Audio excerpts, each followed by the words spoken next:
this evening we'll be looking into this is the third session.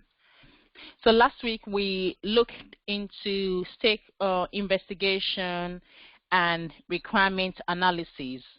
And so now, because now we've gathered our requirements using just to recap a bit, using the workshop technique and the meeting and also the interviewing. So now we've gathered the requirements from all those means that we've used to to meet the stakeholders. So now that you have like a draft of requirements or maybe like piece of information that has been given to you, so what you need to do now next is to analyze those requirements, those information that has been given to you, to extract the requirement, the business requirement from there. So how are you going to know what the system, what the project will be delivering, how you want to know the requirements that you need to document. So all you need to do now, all the sticky notes that you've picked up from, collected from the workshop, and all the meeting notes with during the interviewing with the stakeholders. So you need to analyze to be able to see what the probably stakeholder, hey, what exactly did they say they want? What are the requirements? What are the must requirements? What are the should? What are the things that they don't really need it now, but is it nice to have? So you need to analyze this just to know what you need to document for your requirement specification. So, and you need to be able to know, how do you know the problem that they have at the moment or the weaknesses in the current system?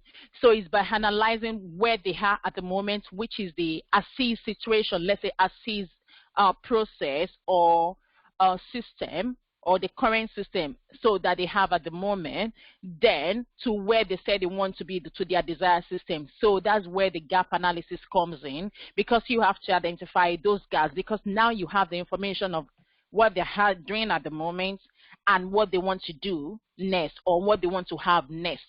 So you have to carry out those gap analysis to say, this is, we've identified that probably maybe a system, maybe the time duration to process order is too long, probably maybe customer are complaining, probably maybe there's a weakness around processing time with the delivery or the cashier. You just need to analyze all those things. And how do you do that? You can also use your business process before you can document the complete document that you need to send to the probably maybe the supplier or the stakeholder to sign off. You need to put all this information in a Word document depending on the project. So, because some people, they actually document the requirements in Microsoft Word and Excel. So, but definitely we are going to look into how you are going to put that into the business required document in Word document. Then probably later on we'll look at the Excel. So, but before you can actually document the business requirement document, you need to map your process as well, because this will give like a visual information for the stakeholders or for whoever that is reading this information or the requirement to be able to understand what exactly you want, what the problem is, and what you are trying to resolve. So we look into the business process. Let me just move this away so that you can see. So we'll look into the business process modeling. So which is one of the, because for you to be able to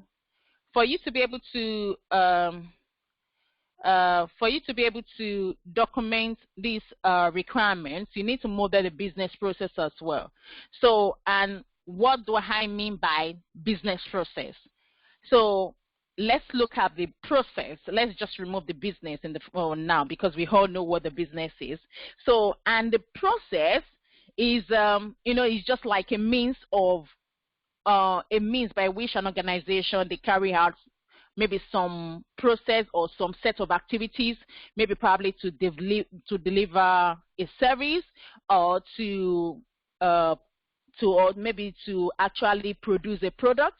So it's just like a set of tasks or a set of procedure or a set of activities that they need to carry out. For example, when we are saying a process, what is the process of cooking or boiling that rice? So then we know that we need to prepare the pots, we need to get the rice in place, then we need to put hot water in, we need to put probably maybe the pot on a cooker with switch on. It's just a process of you doing things. So that's what the process is. So then we will now merge the business process together, which means business process. So we cannot look at it as a compound word like business process. So what does that mean? So for a business process of person, maybe an industry that they're making, maybe let's say a biscuit. So we can say they have, there will be a section that will put all the flours and the maybe the butter and the milk, whatever the sugar, put everything together before it's moved down to a section whereby they have to cut the biscuit, maybe the dough, into a, let's say, the form of the biscuit, before this now goes into the oven that it's baked, then before it goes into the packaging area section. So that's what we mean by a business process. So if we want to actually, if we are saying we are looking into sort of industry like that, or maybe that kind of a organization, then we need to map that process of making that biscuit. So that means we can say they put the flour in this, they roll it, they, so that's just a definition of a business process, and which I think every one of us, we know what the process is, so we can just relate that back, tie that back to a business process. And once you're, how do we model a business process? For you to be able to model a business process, you have different modeling techniques, which we are going to, discuss tonight as well. So, and why do we do it in the first place? You've gathered the requirement. You can say, but I've gathered the requirements, I can write it. But why do we do it? Why do we need to model it? Because it's not just putting the requirements down. I'm saying I want to model it. That means I want to, if an artist, let's say an artist is doing something, they model like a pot or something like, it's just like saying you want to model how that process works. You want to show it to somebody. You want to walk another person through, so that if anybody sees it, they will be able to say exactly this is how they do it. And the essence of modeling a business process is just that you can have a quick glance through and understanding of what the process is. Because for all the requirements that you've gathered, maybe for the workshop, that it took maybe several days or several weeks to gather, by the time you put all those things into a document, it may take ages to go to. You may have like probably maybe 50 or 30 requirements.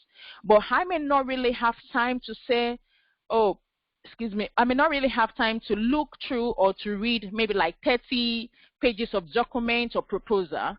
Or maybe even if you send it to a technical team or a supplier or a vendor. So what they will first do to just have a glance through, just a quick view, they will go to the business process to say, what exactly do they do now? So it's just a representation of what your business process is. So that's why you need that business process. And most stakeholders, like some stakeholders, they may not really have time to look through all the requirements, although when they are doing the validation, they will read through, but it's just like a quick information for them to say, okay, that is correct or that is not.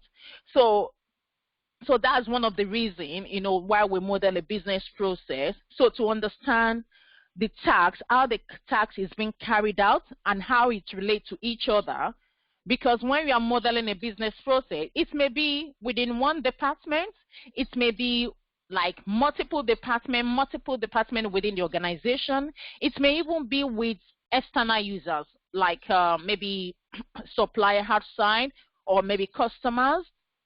So you want to show how they relate to one another, how the process flows from your organization to the supplier to the customer.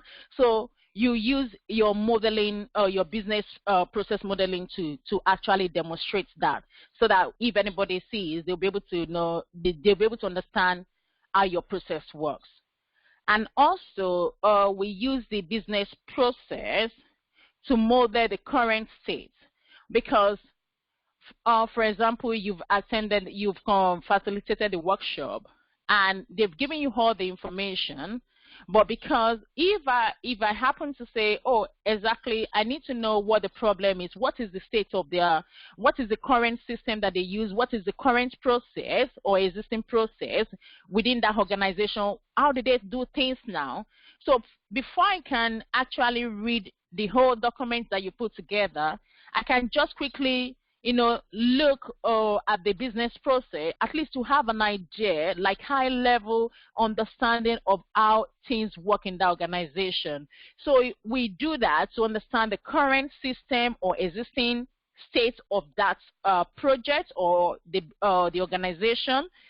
Then also to understand the future, because you model as is and to be, which is the current and your desired state. So that's one of the reasons as well that we model business process. And also, when you model your business process, if you model the as is, which is the current state, and you model the to be as well, which is the desired state, you could easily identify the gap, the weakness, because now you can compare the two.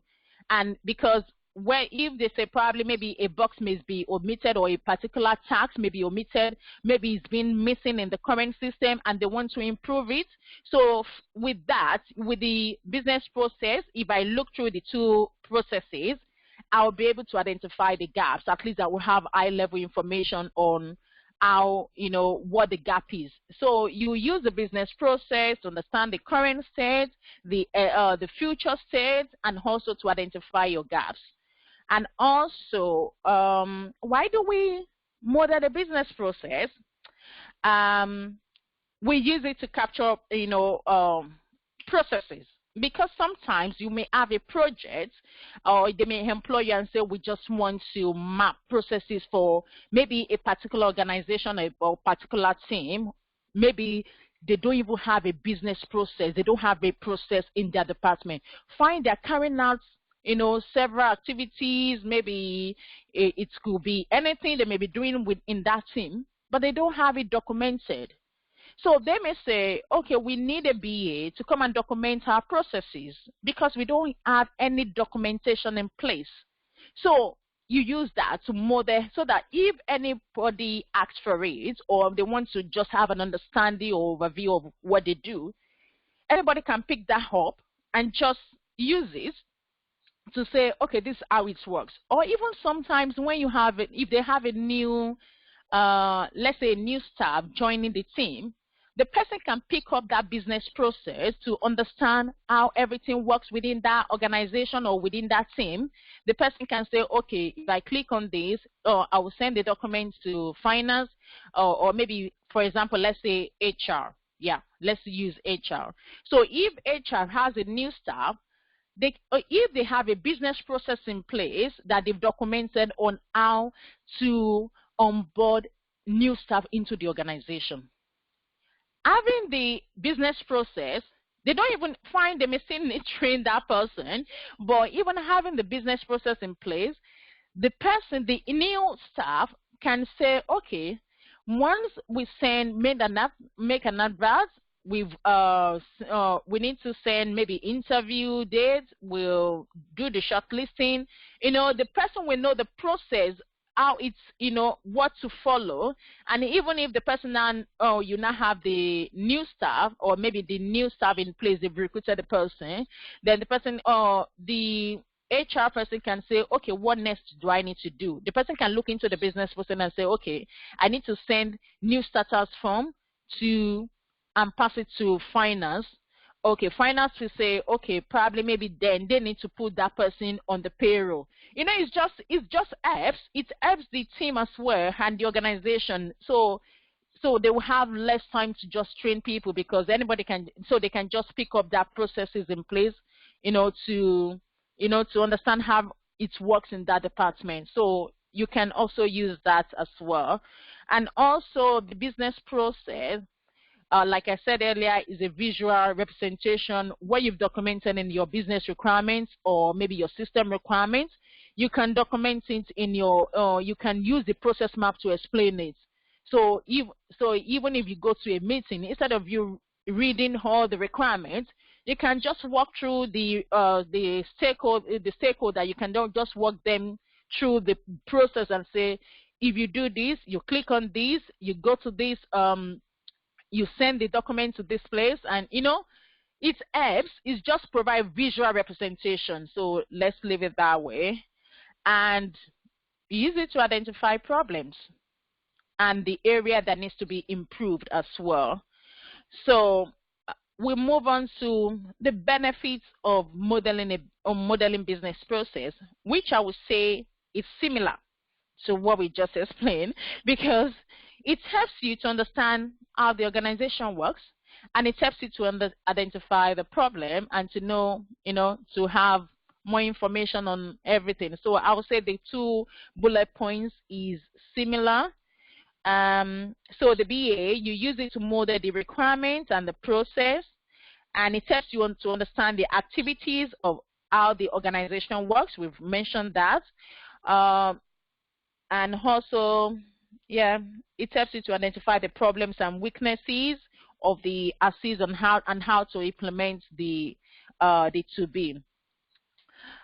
Okay, so then we can say is also so modeling a business process can also help you to actually, depending on the organization, to increase the customer satisfaction. Because, for example, if you model a business process, and from that business process, you could easily identify and say, okay, if you have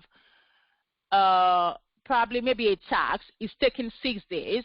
For example, maybe a tax is taking 6 days with, let's say, the sales department, or let me say the payments processing.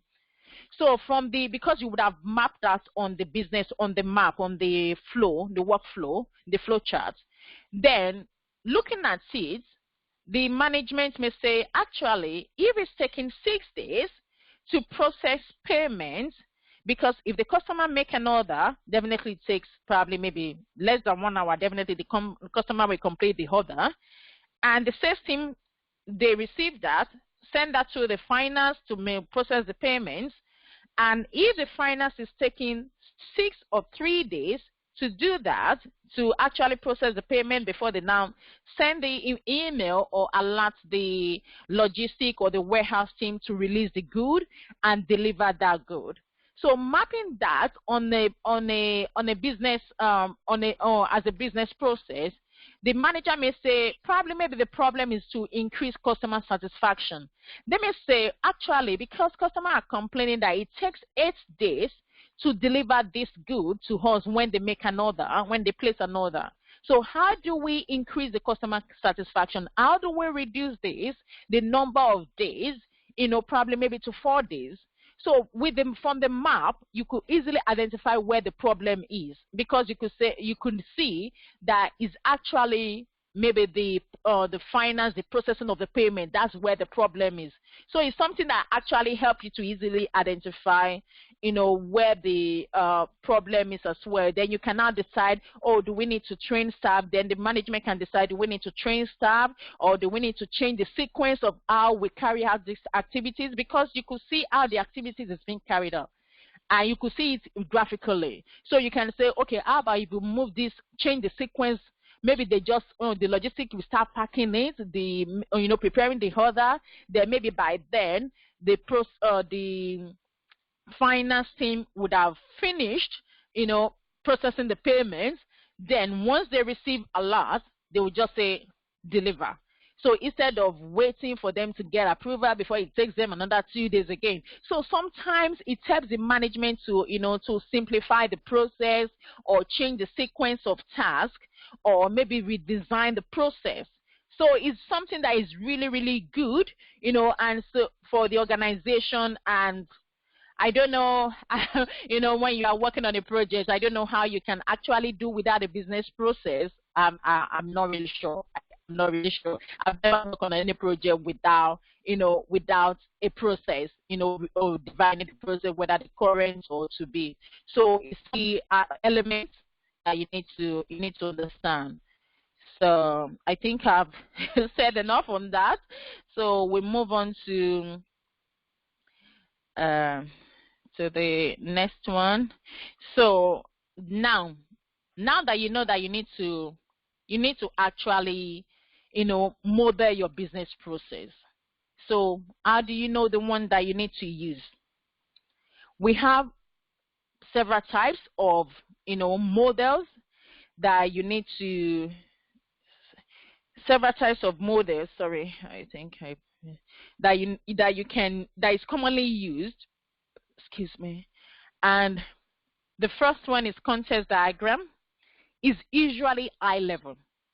When I say I think I'll see because I still have the slide, so definitely I'll go into that in detail once I get there. Then we have functional flow diagram as well. We have cross-functional flow diagram, which is similar to functional flow diagram. We have flow charting diagram. And I'm very sure that almost everyone, we know what the flow charting is, the flow chart diagram. And so all these three are similar. The functional, the cross-functional, and flow charts, they are similar. So, but we'll be looking into context and cross-functional. The flow chart, I think you will be able to get that from the cross-functional. So I will not really spend more time on that, but I'll focus on this cross-functional. Then I will explain on the context diagram as well, because we're going to do some practical on that. So I'm just hoping we'll be able to have time. Yeah, we should be able to have time to do that. So let's look at the context diagram. So the context diagram is usually high-level diagram, and some people call it level 0. That is very high level. When you are documenting your business requirement documents, your specification, you need this context diagram, although not all the time that people document it. So it all depends on the project. But most times, people have depending on the project, so they do have the context diagram. And because they call it level 0, because it gives you, whoever that is reading it, an overview of what the project is all about, the as is and to be. So the context diagram, we have as is as well and to be. So because you are still modeling a process. And because this is like a framework of how your organization relates with external entities. It's not just only your organization now. It's actually showing the relationship between your organization and the outside world. So it could be with the customer, it could be with the regulator, it could be with the supplier, it could be with firms, it could be with anyone. So that's why we say it shows how to, how your organization relates with external entities. And because you'll be able to see the boundary within your own organization and the customer and the external suppliers or other various departments. And if I give an example for the context diagram, you have your current system as well, and you have desired. And it will form part of your business requirements. So it will be like the top one as well. One of your, let's say, the first business process that you will have, even if you're going to document that. So it will be the first business process that you're going to have.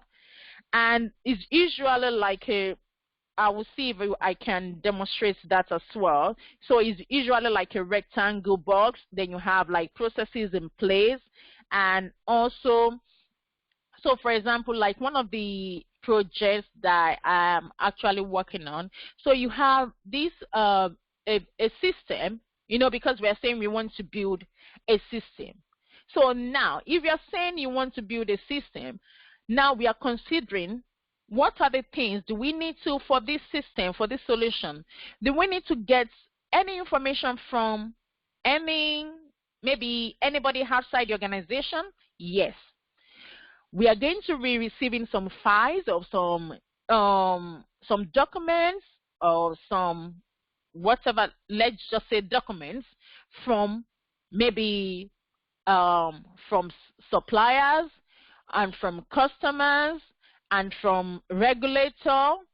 So we need to consider this, saying, okay, what types of information, what types of documents? Is it going to be Excel? Is it going to be PDF? Is it going to be Microsoft Word?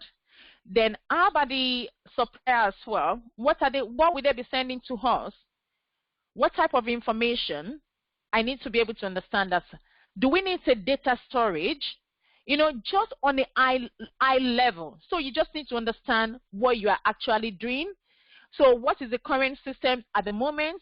Maybe we are only accepting Microsoft Word document from our customer, and we also maybe from the supplier as well, maybe PDF, and no, yeah. So probably at the moment, but now, so for the future system that we want to build is to be able to receive all types, like all formats, yeah, of document, PDF, whether it's zip it, whether it's Excel, whether it's Microsoft Word. We want to be able to receive that. We want to have a storage. We want to have a data storage. We'll be receiving, it's just like on a high level. You're not going to really go into detail because your business process is going to go, all this flow charting and cross-functional is going to be in detail. So you don't actually need to go into detail when you're documenting most times, usually for technical people to be able to understand most times, but at the same time they may just want to know how your organization relates with external, or how is maybe your relationship with external entities. That's all. So although you can read more on that, but that's just basically eye level. It's just eye level information of what the process is. And so the cross-functional, the cross-functional, which is the main one that I actually want to talk about today. So for your cross-functional, I'm sure you must have heard about swim lane. So this is usually a diagram that you can use, to show the process or the activities that is being carried out from maybe within departments or within divisions. It's not just only one. So, but just like, like probably maybe within the departments, within the organization. And it could be even external. It could be with your customer, with your suppliers as well. So it's just like showing several divisions, how, the process works among all those divisions. So the cross-functional, we have our swim lane, because that is really common as well. Most organizations, they use swim lane. Some depending on the organization, but it will be good if you actually understand, how the swim lane works. So the swim lane comes under the functional, cross-functional flow diagram. And for this cross-functional, is usually like, like if you look at a swimming pool, like let me say like Olympic swimming pool. It's not just swimming pool that we have in our own house, because swimming pool that you have in your own house, you don't demarcate, you don't have like, the lanes, you don't have that. But when you are looking at the Olympic swimming pool, what do you call the big, if you want to refer to the swimming pool, you say swimming pool, you call it pool. That is a pool. But the pool itself, the swimming pool itself, has several lanes where the competitors, maybe American, Britain, depending Australia, they will have to be in their home position. So that's how it works here as well. So the lanes will represent each team or each department or each organization, depending. If it's a project or a process that actually, that actually relates with maybe customer, you put so the customer will be in one lane. The your own, maybe the sales team will be in another lane, maybe finance team may be in another lane, and maybe the regulator may be in another lane, or the doctor may be in another lane. So you have several teams, or maybe each team will be in their own lane. So there's no way you can match that up. So they have to be in their own lane. And also, so that's our, so for your so I will see if I can quickly show you that. Let me just, so I think because I was planning to do it after our ball, probably maybe it will be nice to do. So I'm now on the Visio, MS Visio. And this is one of the tools that you will need to be able to, to model your process. So, because we are talking about, if you see my screen here, we've got basic flow chart, cross-functional. We'll talk about the flow chart later, but you can get the idea from the cross-functional. So if I click on my cross-functional, because I think I mentioned this, that you need to download it, because if you want to actually practice that, you need to be able to download it to try that. So now, because we are talking about on the cross-functional, so like I mentioned earlier, so we have our swim lane. What you just need to do is just to drag it. You just to drag that, because you have that. You don't need to be using your maybe pen or pencil to draw that on the screen. So you just do drag and drop. So we have swim lane. You can have it in vertical or horizontal, depending on how it works for you. But most times I do it this way because it's easier for me and it's easy to read. So then what I do, you drag this as well. No, not that one. So that's vertical if you want to make it vertical. So you just add to it. So assume that I have like about 4 different area. No, not that one. Sorry, because if you don't merge it, it won't. Yeah. Okay. Separate that. So you just need to, because by the time you do it, you'll be able to master it. So you can see that it's joining together. So now, so this is it. So now I want to look into those. So now you call all these the pool. Then you have your lane. So that's why it's called swim lane. So you have your lane. So lane. So this one. So although we are still going to do maybe some practical at the end of this section, but I will quickly just name. So this may be marketing. Marketing. Just type on it, and this may be customer. So you just type on it as well.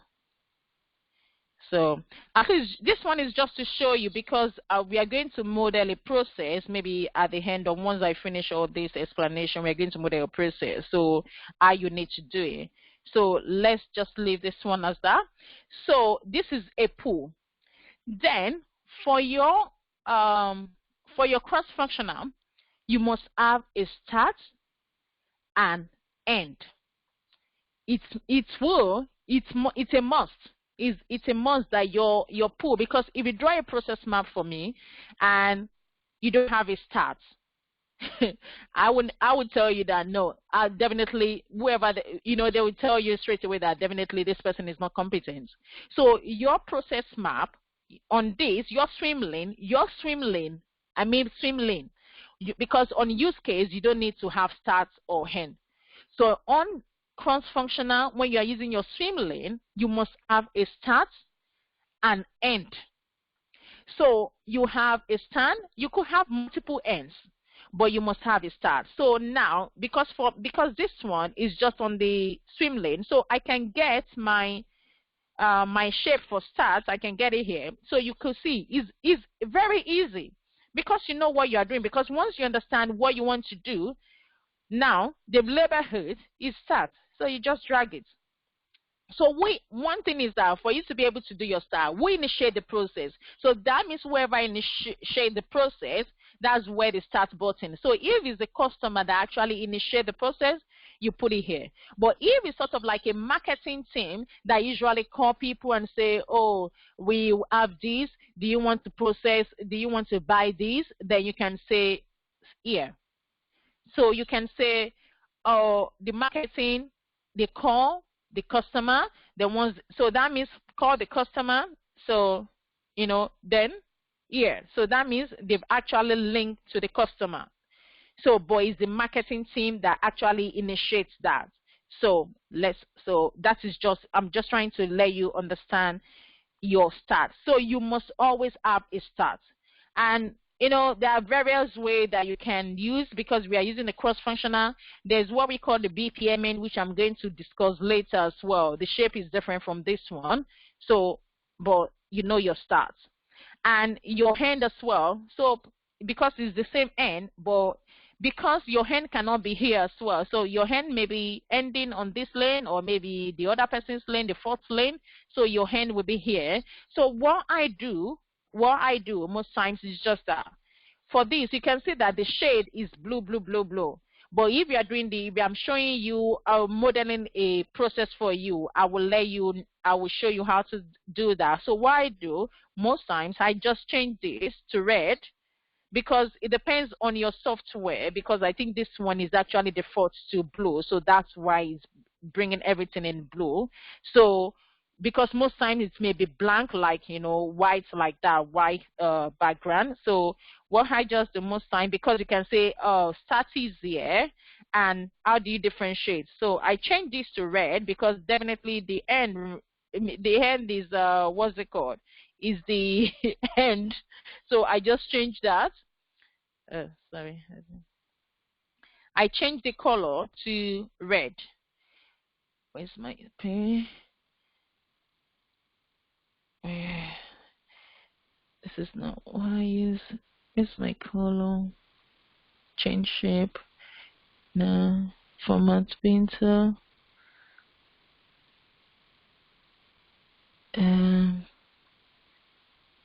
That's not the one. Okay, sorry. So I can change that to red. Line fill. Let me see, red. Yeah. So, come on. Why? So I can change that to red. So you'll be able to differentiate that. So then that is end of that process. And I will change this one to green. So that means even if anybody, you are not there and you send the process map to anyone, you know, they'll be able to understand that this is the start and this is the end.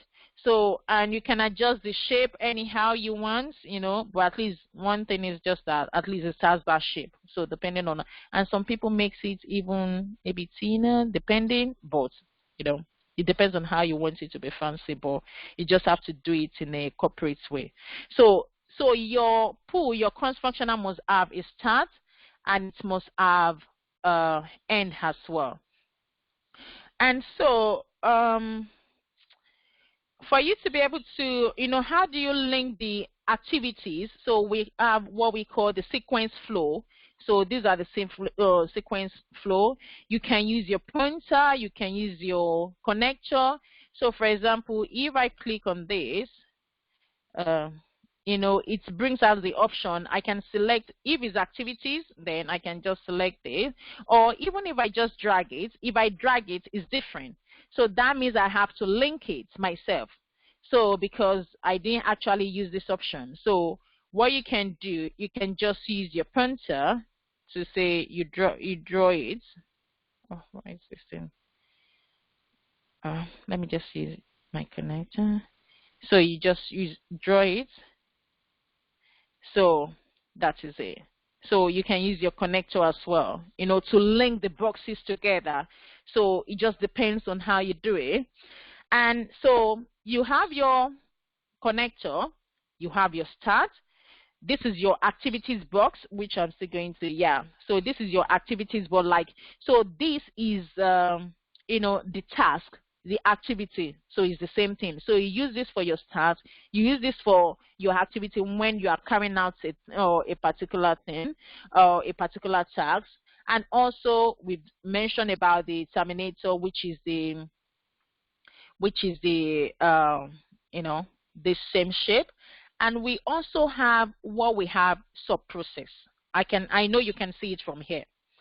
So the sub-process is what we call like a predefined process.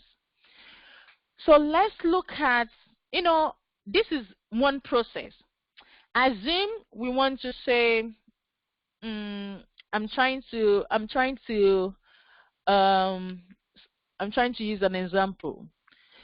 So okay, now we want you actually go to a restaurant. We can say the customer, you go to a restaurant here. Yeah, let's say the customer placed an order here. The waiter received the order. Then the waiter send this to let's say, sorry, the waiter actually send this, you know, to the chef or to the kitchen. Then we can say, let me change this to printer back, because if we don't change it, then I can say, the chef, we have this process is called cook noodles or cook food.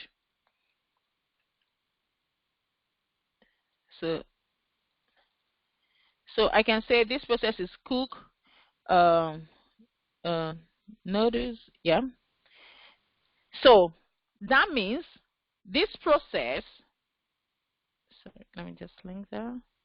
Yeah. So that means this process, that means the chef have a predefined, like this one is a process on its own. So that means the chef can say, okay, I need to trigger my cook noodles process. So because you don't actually want to start saying the chef will put the pot or the pan in the cooker, bring out the noodles, put in the pot, then dish it in a plate, you know, because you don't want to explain all those things there. So you can just put this and say this, because it has been defined, you have it as a process on its own, because we can have another tab here that says, or maybe another file, a process map on its own, like a swim lane process for cook noodles on its own. So which is cook noodles, a big process on its own. So, but because we don't want to be listing all those boxes here, then you can say we have a process in place already for cook noodles, so that the process kicking in here. So that means it saves you about maybe 5 or 6 boxes of drawing. The chef do this, the chef don't do, put the pan here, the chef put it on the cooker. So that's the essence of this sub-process. So it's more or less like it limits or reduce, you know, the activities that you mentioned. So, but it has to be predefined. It has to be a process on its own, but you are saying it here. So whoever that is reading, we understand that, okay, you have a process of cooking noodles separately. So if I'm going to read it, I will say, okay, cook noodles as a process. I need to refer to that. They will refer to this process in a separate file. Then they can now link up everything. So that's the essence of using the sub-process. And also we have, and in the BPMN, you have a separate one, because we are talking about the cross-functional here. For the BPMN, it has like a rectangle with a plus. It's still some sub-process. So it just depends on what you are using. But because we are using cross-functional, so that's why you have the sub-process in there. So we are using the shape. You can see it here. So you are using the shape. And we've talked about the arrow. Then we have what we call the diamond shape, which is a gateway. It's called decision box. This is used when you want to actually decide, like like a question, you want like a decision, you want to make a decision. I can say the customer placed an order. Sorry, that the customer placed an order. Is the order for clothing? So here I can say, I can bring it here. So let's say customer place an order. Customer, no,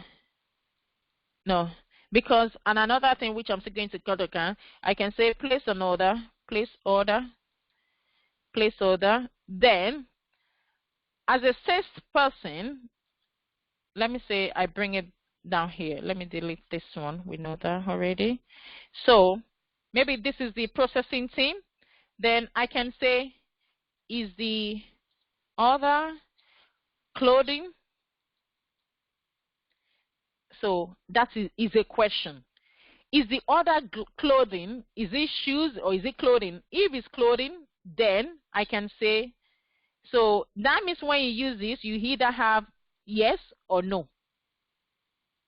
So that means if it's yes, probably maybe, let me bring it down. So if it's yes, send order. So I can say send order to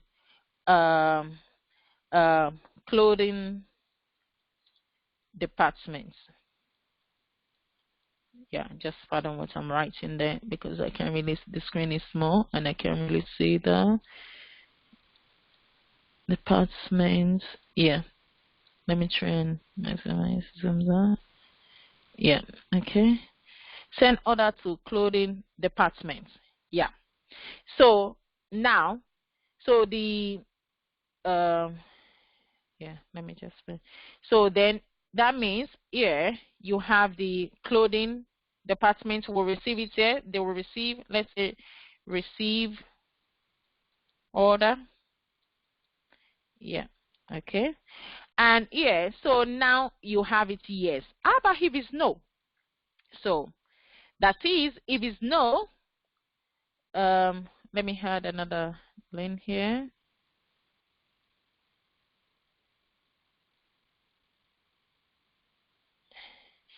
So if it's no, then, because if you have a decision, it's either yes or no.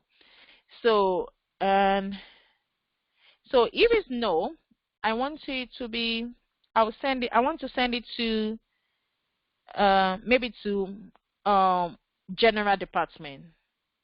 Oh, I can just change that to basic flow. Because one thing is that when you are using this, because if this is still on cross-functional, you may not be able to have, you will not have access to all those other shapes. So that's why I was looking for the rectangular shape here. So, but I need to click back on my basic flow chart where I have that. Then I can draw that and just link that, or even if I do this, it will give me that option. Yeah. So whichever way. So let me just use my connector to make it faster. Yeah.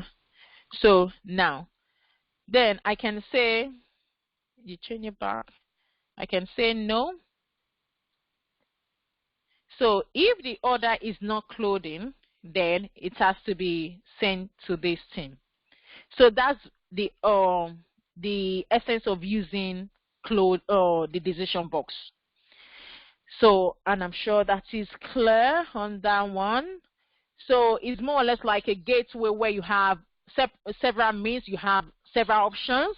So you just need to select and say, is it yes or no? Is it, have you done this? Just, decision box. That's why they call it decision box. And we have several types of decision box as well, but I think that is under the BPMN. So, but for the cross-functional, I think we'll just stick to that. So you have your start, and you have your start, you have your activity, you have your decision. Those are the main. You have your sub process. So those are the main shapes that you use in cross-functional. And one thing you need to also do is that when you are documenting your process map, you have to be consistent with your shape. So for example, I mentioned earlier that under the BPMN, you have a different shape for sub-process. So now that I've started using this one, this parallel sub-process line, I can put the one on the on this one on the BPMN that says, where's that? It has its own sub-process which has a plus, like a rectangle. It has a plus. So yeah. So I can use that, despite the fact that both represents or both means sub-process.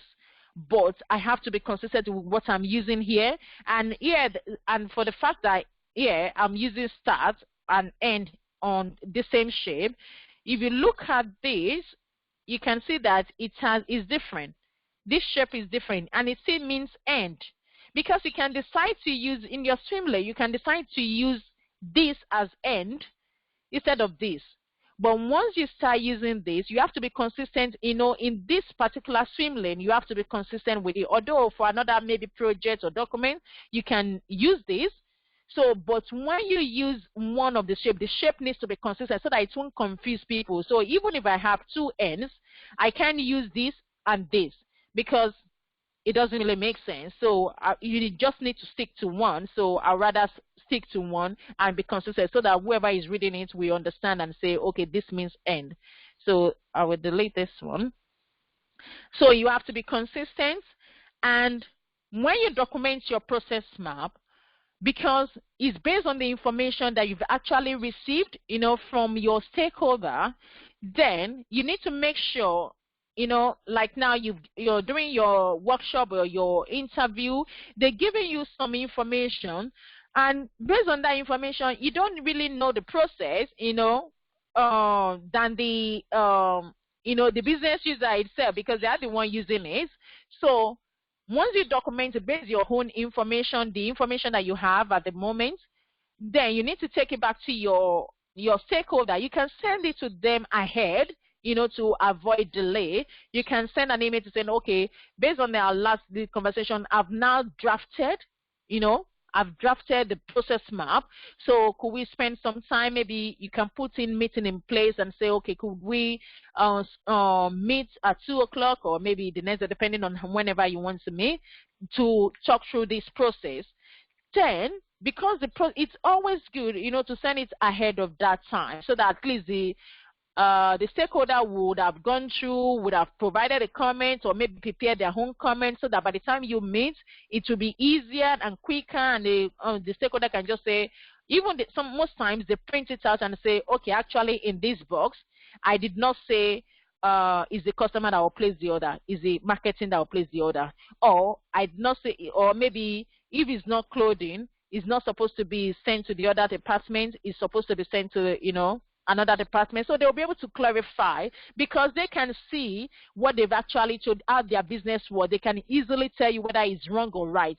So it's always good when you document the process. You must walk the stakeholder through to understand, to validate that business process, to say is actually represents there is a system, or the system, or the new system that they want, or the new requirements, or the new process that they want. So they will be able to validate that before they even, probably maybe you can now use that information, to tie that back to your main document where you are going to write a user must be able to do this, or a customer must be able to place an order, or the financing must be able to process this. Then you can use that to, to tie back everything. So it's always good when you document it, when you have the first draft, take it back to them, let them, because you can't get it in the first instance. Well, although you may, but at least the most important thing is that they have to validate that. You have to walk them through what you've documented. And also, what I do, and what is advisable that I will recommend, that whenever you are documenting your business process, you need to always, definitely you are going to have a title in there. And one thing that you need to know, because I was planning to say that later, but it's better I just do that now. When for your task, because it's a task, it needs to start with a verb. If you document any of this process map, and I see, for example, let me see what I can do. It must start with a verb. I'm trying to, okay, car, let's say car purchase. Let's say I say car purchase. Car is a noun. So purchase is even coming after. is the second one. So what you are meant to write is purchase car. So if I have a business analyst and you send car purchase to me, or you are not following that rule, I will know that definitely you are not a professional BA. I will know that this person is not a professional BA. I will know, because your activities, your task must always, is a must, always start with a verb, because it's an activity, it's a task that you are doing, and which is, action word. So verb, please, verb. Remember, always verb. It's only when you are doing this decision box is a question, and even when it's a question, you need to remember your grammatical, all these grammatical rule. When it is a question, question mark.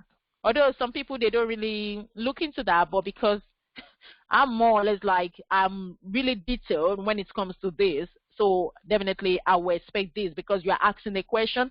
Is it? Do they? Depending on the question. Anyway, so the question, any sentence that is a question, it has to have its question mark.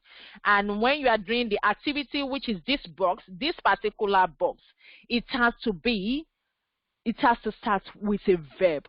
Whatever you're going to write here needs to start with a verb. Like now, place an order clothes, or order goods. Depending on whatever you want to do, it has to be a verb. So we move on to that. And when you are documenting this, for example, you've drafted this particular process, how do you know? And even if you are saving it on your PC, how do you know the one that you actually drafted yesterday and you actually drafted maybe 2 days ago? And that's the essence of where you are going to have, like all this. Most times, a lot of people make mistake. They don't delete this face, this face. Like even some people, although sometimes it may be an oversight, but most times a lot of people don't delete it. So I delete that, off it. Then, yeah, I can type in. That's what I would recommend. Some people, they don't put the version, in there. They don't put the author or the dates. But it would be nice, if you can, because if you put, let's say order food here, order food processing. Let's say order food processing. That's the process that we're doing. Let's just give it that name. And here, so I would type. I'll say Abby, or let me say Abby, wherever. I'll say Abby, then I'll say the date, which is 25 06 2019. Then I'll say version, or I can write my version in full, version 0.1. So this is my draft. So nobody will come, we say, no, that's not the right format, because this will help you to actually, so even if you have multiple alterations, because by the time you send this to your stakeholder, they will actually comment on it. You have to, amend the process map again, which is going to be version 2, version 3, because the stakeholder may be like, okay, this is similar to what you sent to me. Then I can say, actually, that one was version 0.3. This is now an updated version 0.5, till they approve it, that is going to become version 1.0. So I would advise, always, it helps, always put your version, even if you're not going to put the date and your name, like the author, because what I do, I'll put author, because so that they don't think IBA is something else, but I'll just put author, then my name, I'll put, let me just see the way I used to do it properly, author, then, so they'll have that here, it looks nice, like that. Then I'll say date, date, they know that that's my date. I'm talking about dates here, and the version that they know. So, it looks like whoever that is saying it, they will say, oh, that is, even if somebody joined the organization, maybe the person joined the organization probably maybe a few months after, if they can pick you up and say, actually, this one was documented 25th of 25th of let's say June. Okay, maybe another one was documented previously and there was no version control there, so the person will be able to see and say, okay, this one was actually documented January 2019. You understand? So it just helps you anyway, so for your home version control. And what you need to also consider is that when you are doing your process map, you need to plan for rework, like, because your stakeholder, they will make comments, you may have to change, you may have to make changes. So you have to consider that when you are doing the project plan, because most times the project manager, most times they usually put you like, oh, this one is 2 weeks, and if you are not really careful, if you don't really plan your work properly, you may be put under pressure. So you need to estimate, or you need to put into consideration the rework, because you may say for the process match it take me just only 1 hour, but it's not just only 1 hour. And if you now say on the project plan, the project manager or the PMO should put maybe 5 days for mapping the processes, I'm sorry, that's not really a good idea, because if the project manager puts that on the plan, so they expect mapping of processes or business process mapped, and you put 5 days, so they expect that to be completed within 5 days. And you need to consider you are going to draft it, you are going to send it to the stakeholder, even if you now have like multiple stakeholders. They will provide your comments. They may not even provide comments to you on that day or same day, so it could be days after they now provide comments to you, maybe 2 days after. They may tell you that you have to change everything. So you need to plan for rework. You send it back until they validate and approve it.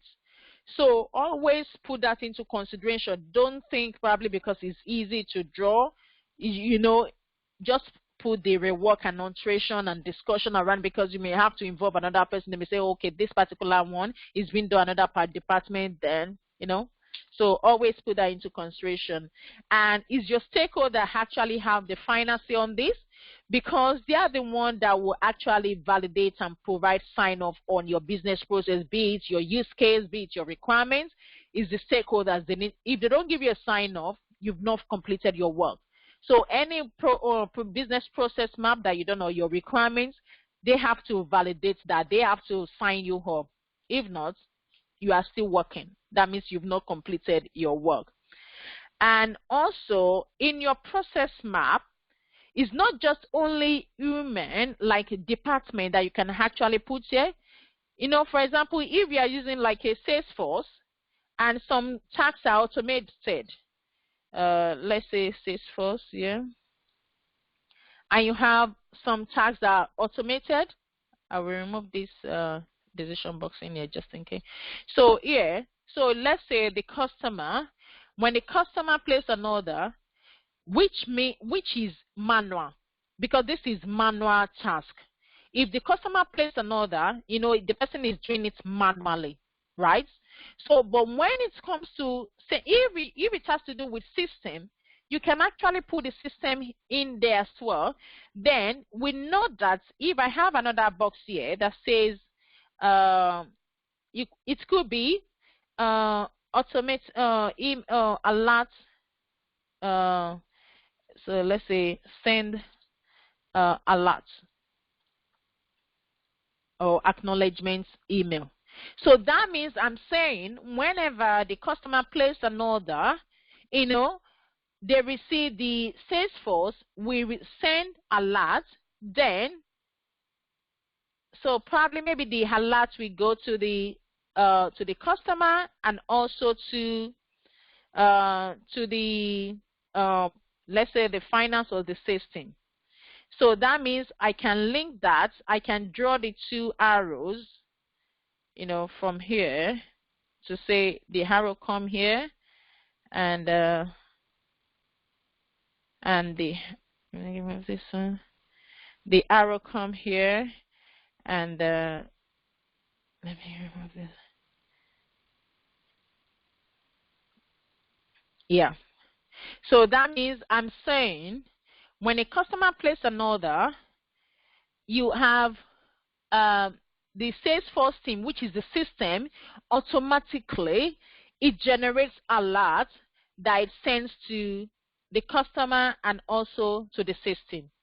So it's not what the essence of what I'm saying is that you can represent this, and sometimes what I do, I use a different color just to differentiate it, so that it will be easier for you to easily, for example, if these ones are blue, I can say all my system actions will be in red.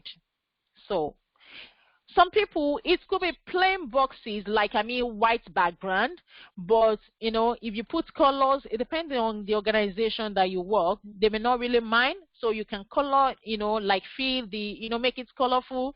It all depends on the organization that you work with. Where I work, you can make it colorful. The essence is just for them to understand what they are trying to do, because sometimes it's boring when it's just white, blank, blank, blank. So but it all depends on you anyway. So you can have automated tasks represented on your process map. So that's the essence of what I'm just saying. And also we look at the so let's go back to the slide. Sorry, I just need to see if we see any agencies. Okay, so you said, how do you line the activities to the end? Yes, we are still going to do that. I hope we'll be able to have time for that. So I'm just explaining the shapes. And do we always have to develop our season to be business process map? Yes, please. Except if the project does not have anything at the moment, if they don't have anything they are doing at the moment, then it's only your to be.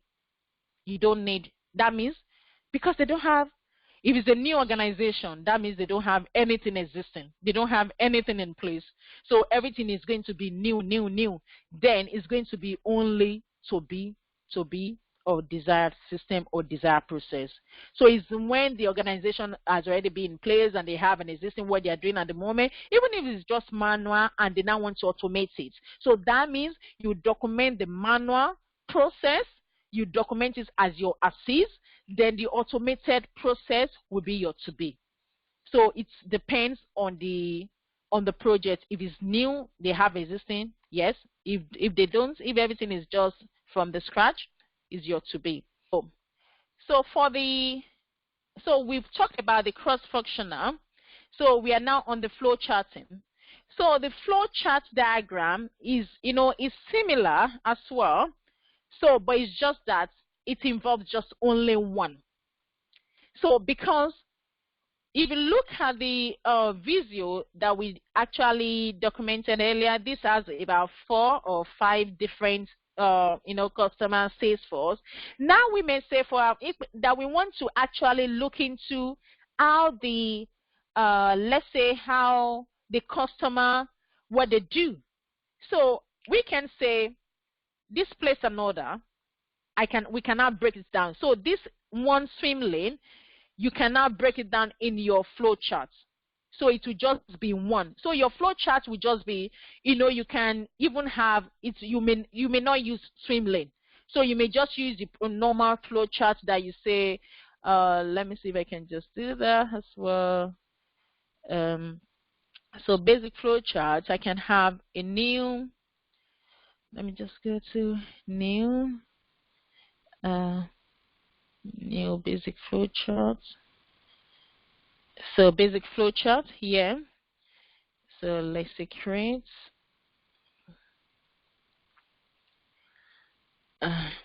Yeah.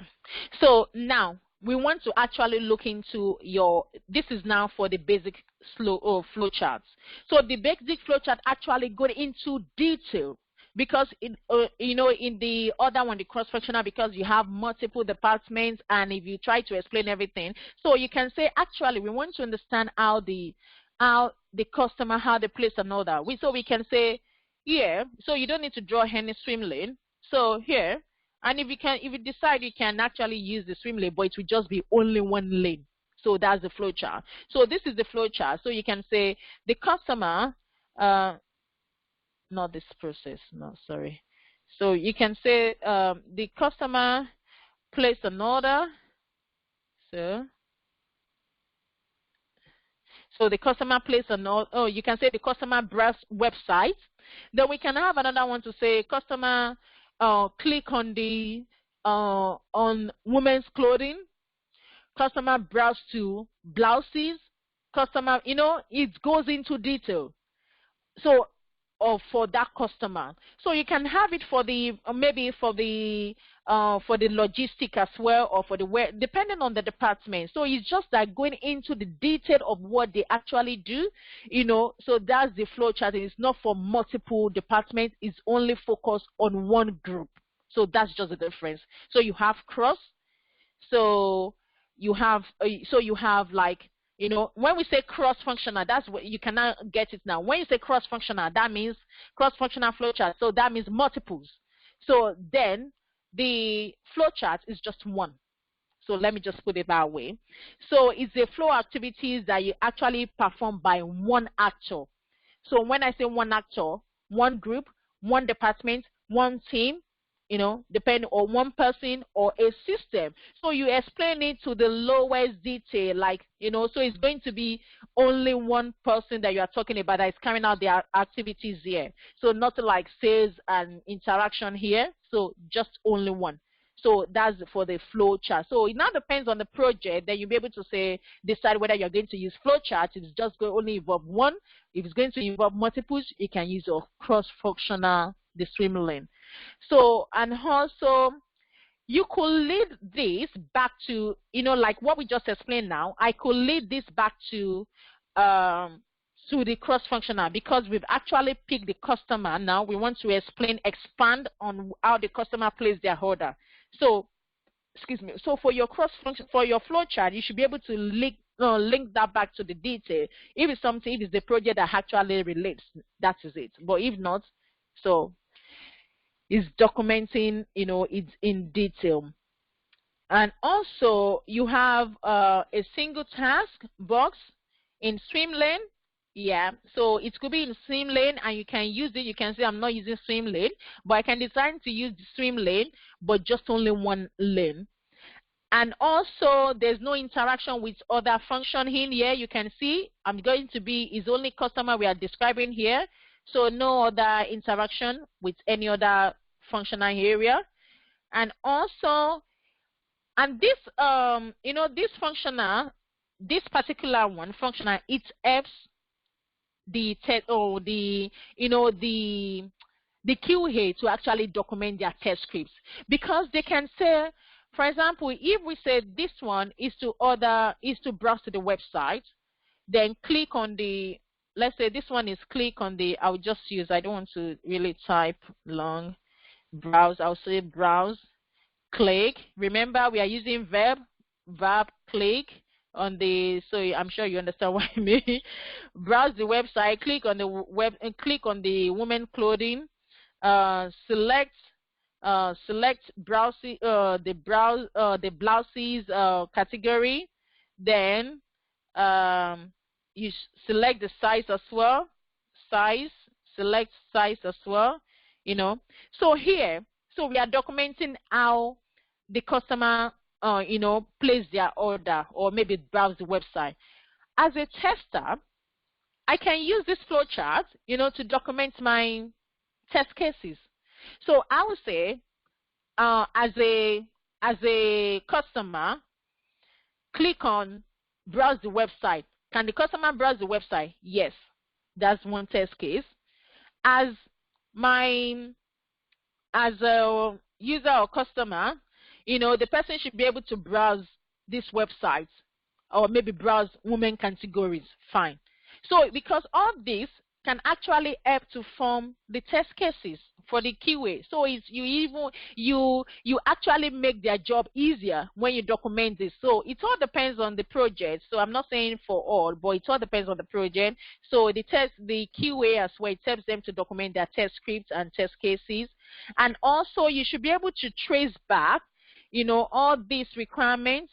And one thing I need to mention is that, in each box, be it cross-functional, be it use case, be it flow chart, you must not have more than one step in each. It's not really good to match things up. You can't say browse website and select categories. That's not a good way to document your to map your process. So you have each task in each box. Select category, select size, place order, you know. So each task in each box. So that's very important as well. And also, when the process is not clear, when you're documenting your process, if it's not clear to you, ask. Don't assume that that's how it's going to work. It could be different. So always ask when you are documenting. If anything is not really clear, you know, always ask as well. And yeah, so you engage your stakeholders as well and give them a sense of ownership because they actually know how it works. And also, I've talked about each task activity must connect. So yeah, let me go back to the cross-functional because I think because of time, I'm not really sure if we will do this. Yeah. So let's go back to this cross-functional. For the cross-functional, okay. I'm sure. Let me see if I've not closed the other ones that I've opened earlier. Okay, let me use a new one. So yes.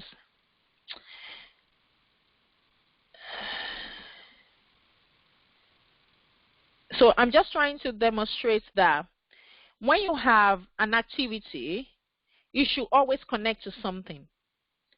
You can't just leave a box, you know. You can have like a start, let's say start, and let's say decision box. Let's say start. I'm just trying to do this. So you can connect these and these together, you know. For example, let's say you even connect this. So the essence of what I'm saying is that all these must be connected. It must not have a loose end. You must not have a loose end. One thing must go in here, at least one. It could be multiple, and you could have like multiple outputs, you know, but at least it must have like output. Let me just put it that way. You must have an output, except when it is a sub-process. And the only reason why you don't have for this sub-process, when you are using it, imagine I have a sub-process here. So this sub-process, you don't need an end here. And the reason being that in this sub-process, it has its own start and end, which means we can say here, there is end here. So that's the only reason why you don't put an end, you know, like this red one, that you not put end here. That's the only reason why you don't put it there, because this sub-process itself, it has start and end. So that means the end is already here. So you don't need this the end or something here.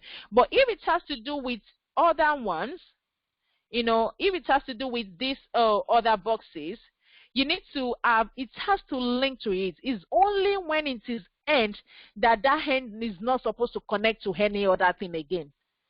So the essence of what I'm saying is that anything that goes in must go out, except when it is, you know, when it is start and end. So that's the only thing. And so your task must be you must connect to something. And one thing is that when you are planning this process map, to be honest, you have to think properly. You have to plan it properly, because, for example, you have like a 5 or 4 maybe different functions, and you've already put customer here, sales here, finance in the third one. You have maybe let's say HR, and you know, depending, and maybe the one of the tags is actually probably, maybe if you are planning properly, the map will look nicer, you know, if you actually put them on top, that row on that lane on top. So you need to plan it properly so that at least you will not just have arrows flying, or the connecting arrows flying everywhere. So it needs planning as well, proper planning. So you can draft it in a paper, or maybe just to play around it before you finalize it. If not, by the time you map everything, you just realize that you are just drawing boxes. It will look untidy. So you just need to plan your map as well. So most times I put the start on top. So it depends on where they actually fit it, but most times I put that on top anyway. So we mentioned that the tags needs to start with. So ensure you put your symbol in the correct map as well. Yes, your swim lane, pool. Yeah. So I think I'll quickly, because I think I've got a lot to cover. So, and one other thing that I need to quickly explain to you is that this particular, sometimes you may have a situation whereby a tax is being carried out by two organizations. I mean, two departments or two organizations, depending.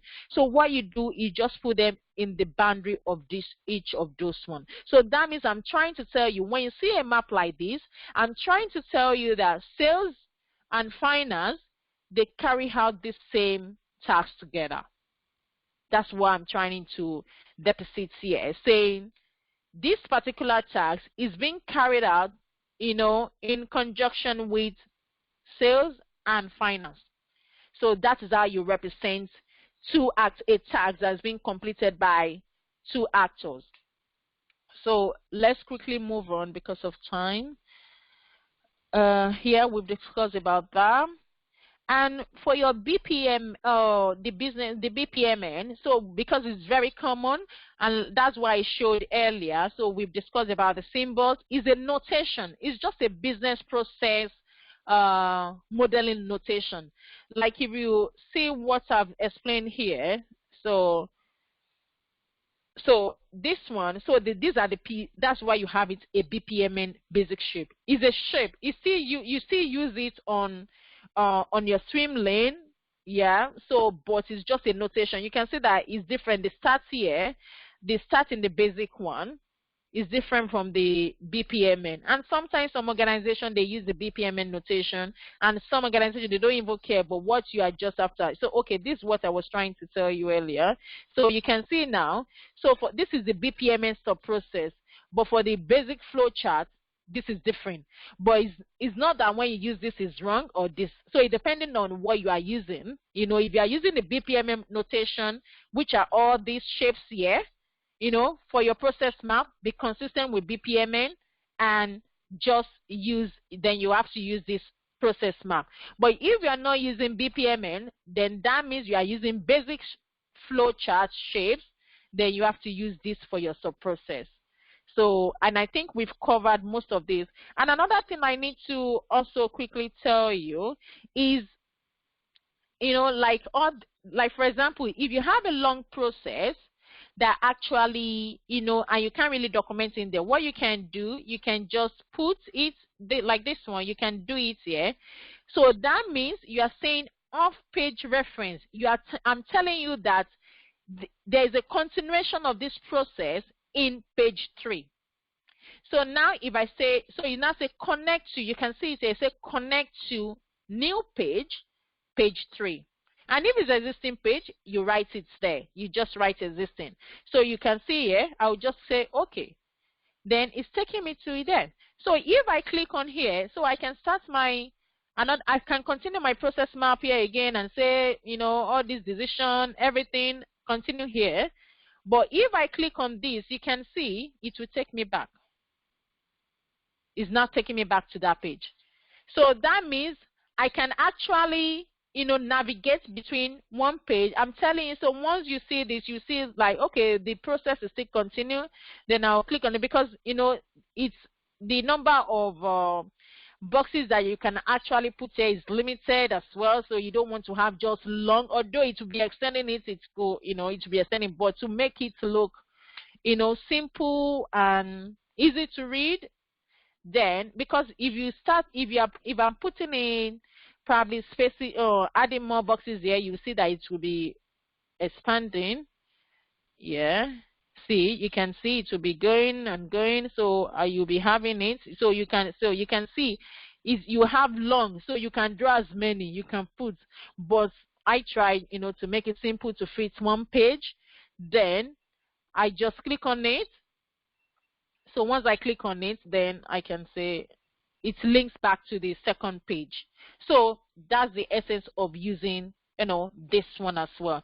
So if you download the software, then you can use this when you are representing your documents. You can use this for your documents. So once you download it, you can play around with it as well. That will really help.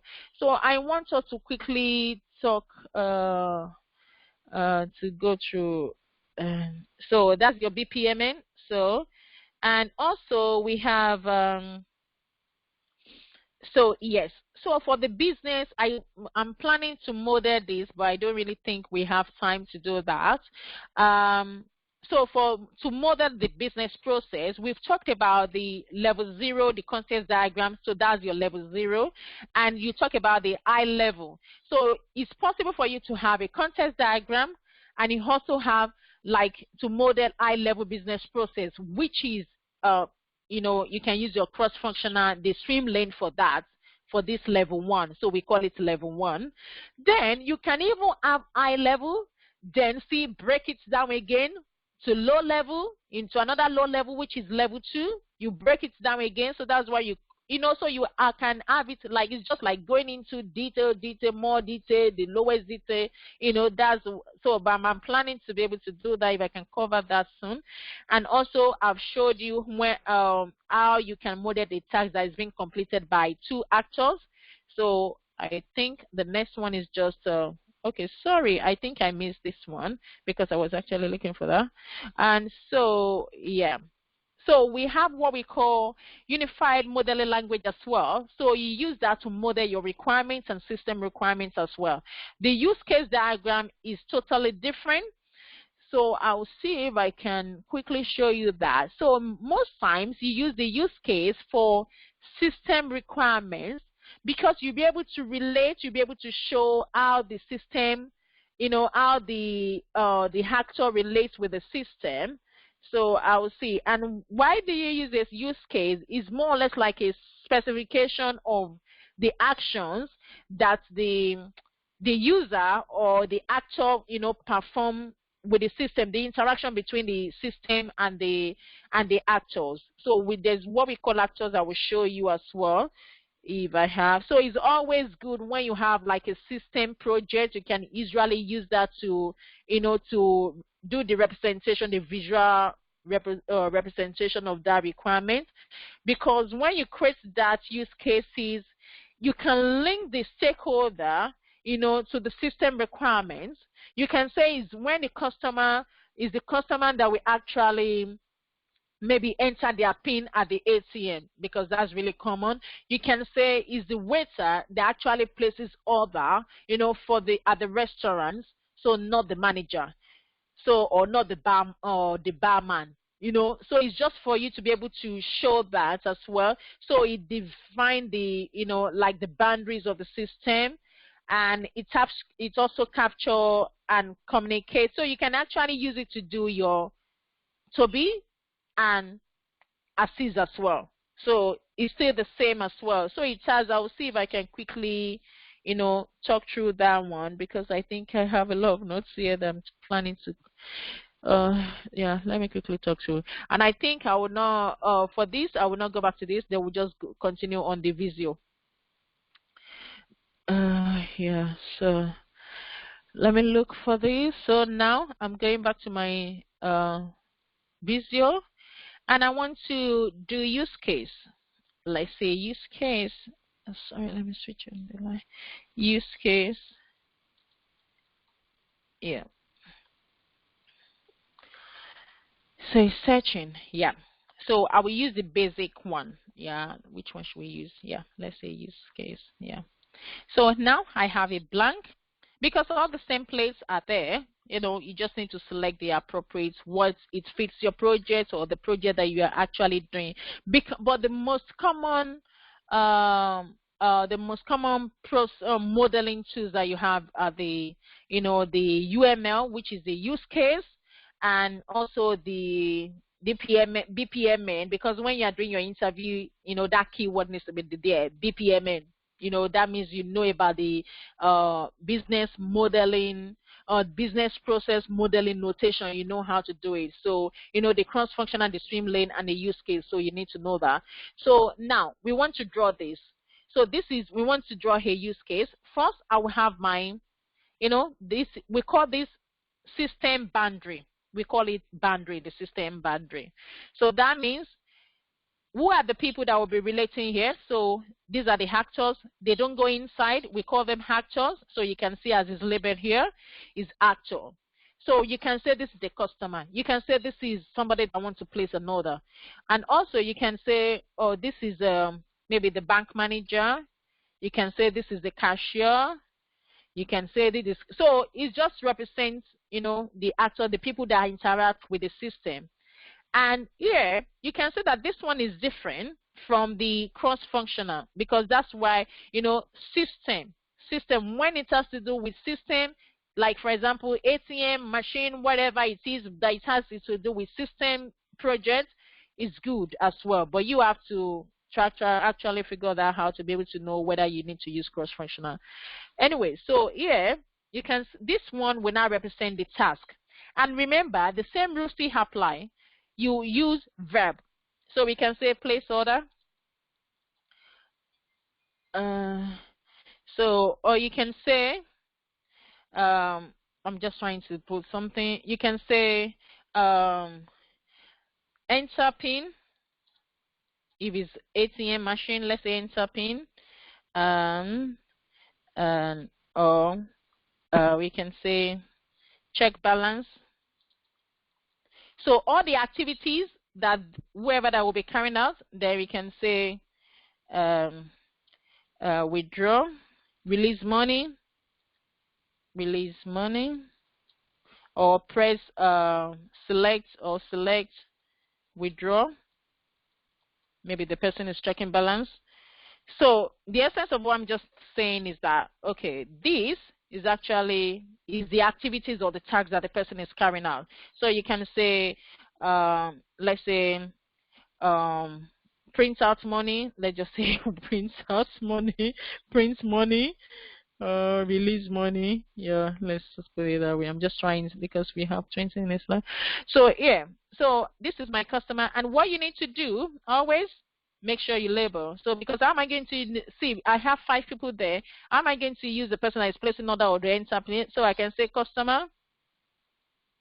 So you label it as well.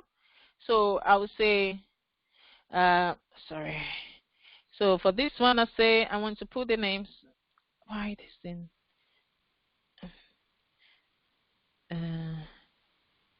Anyway. So I can say this person also is the bank manager. Yeah, bank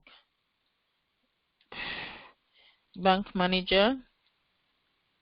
So anyway, so what I'm trying to say, there's no link between this. So just ignore this link that is doing so because you can have a link in there. So just for you to note that. Sorry, excuse me. And here, so you can say, I'm just trying to write something because of time. So we can say this is actually a shelf as well. So you label that shelf. Come on, where are you going? So shelf. Yeah. So anyway, maybe because I'm under pressure. So shelf. So here. So because this use case, let me just try and see if I can reduce this in. So this actually usually have like 4 main, but it's more than that anyway. But you have your system boundary, you have your actors, they call these actors, they call these use cases. As you can see here, use case, that's the activities that is being carried out. So then you have the association. So that means I can say this person is actually placing the order. So I can say this person is also on entering, sorry. So I can say this person is also, let me just, is also doing the entering the PIN, whatever it is. Yeah, I don't know why it is. Yeah.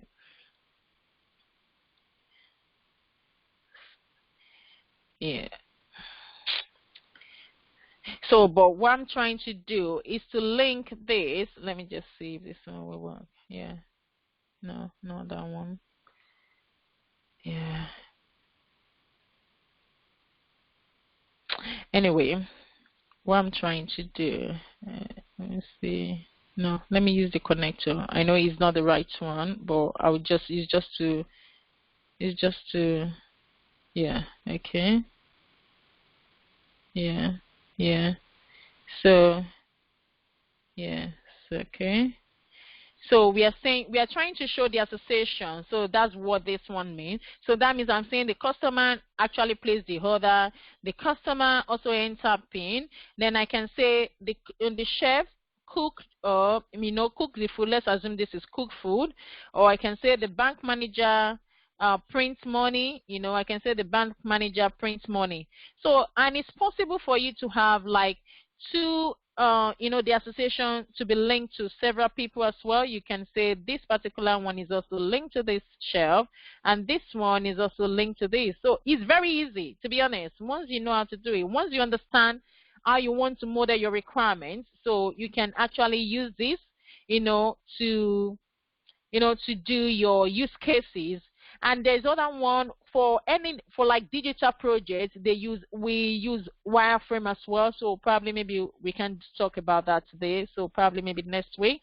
But this, you can use this to model your requirements. And when you document this, your stakeholder, they understand. So they will easily understand and say, even if it's to be process that you are just to be system that you are just you've just doing the graphical representation here, they could easily sit and say, okay, you said it is the customer that will place the order. You said the customer will interact with the system to enter the pin. Okay, so this one is this person back manager that will print the money. It's just to understand, to explain how everything is going to work.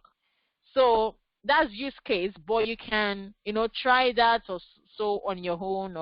But those are the main thing. That you have like all these. There is what you call exclude, include. That is more detail, but these are the basic things that you need to understand. So all your use cases, which are your activities, will be lined up in here. You can have as many as possible, but definitely you don't want to have 1,000 or 50 there as well. So you're planning the interaction, like how who interacts with the system. They will be outside there.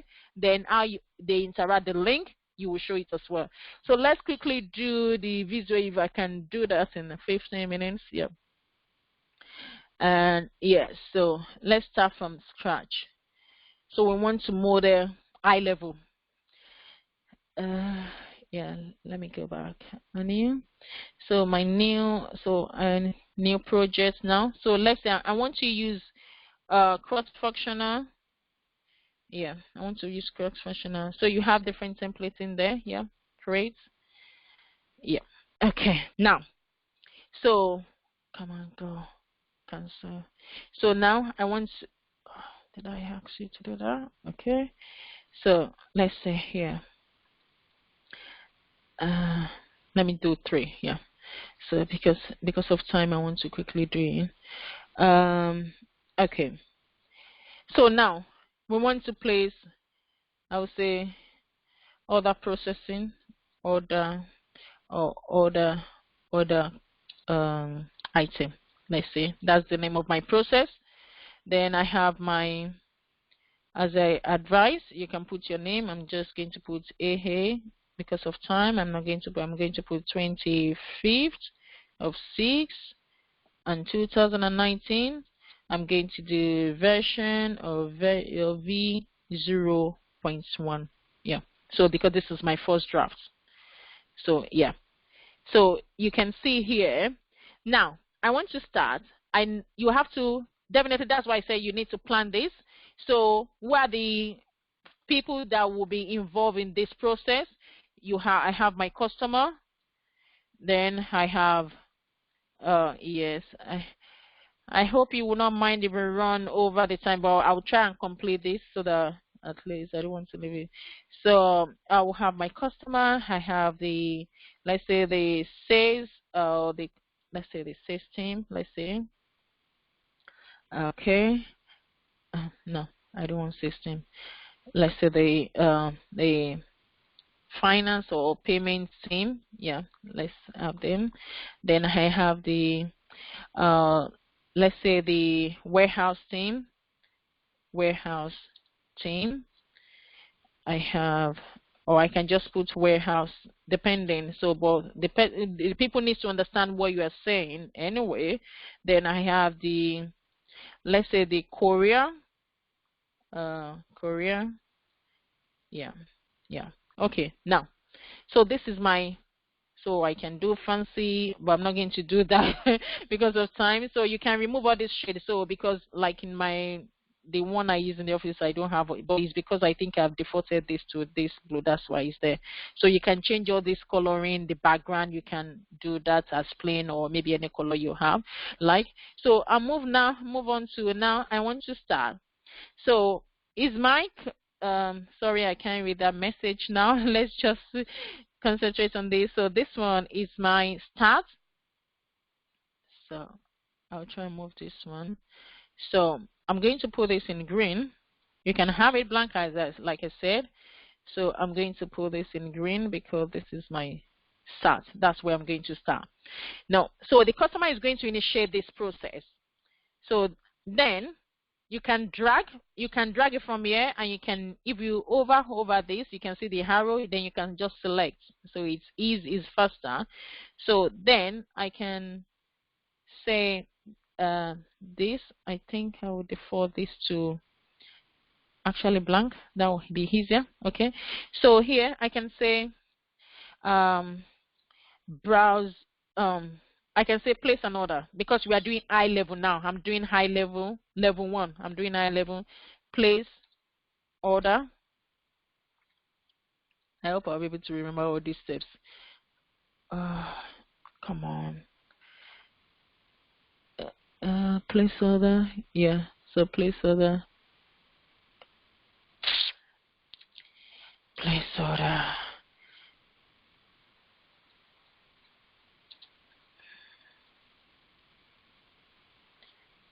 Okay. Let me say, okay, is it because I have the background, the font? Let me just change that font too.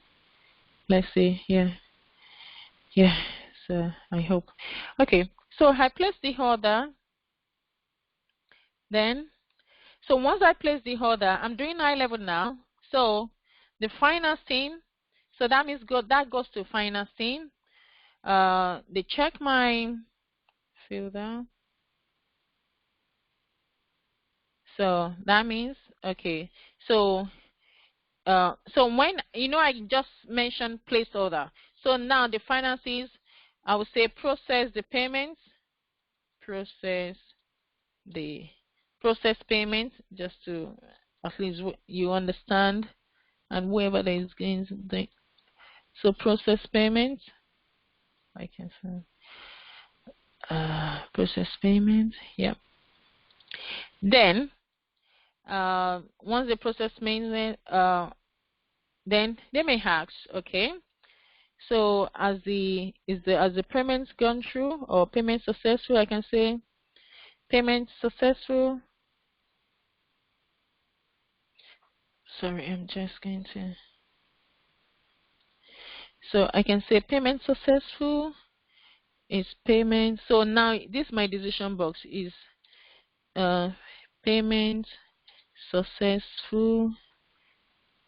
Pardon me because I need to increase it because of my glasses. Payment successful.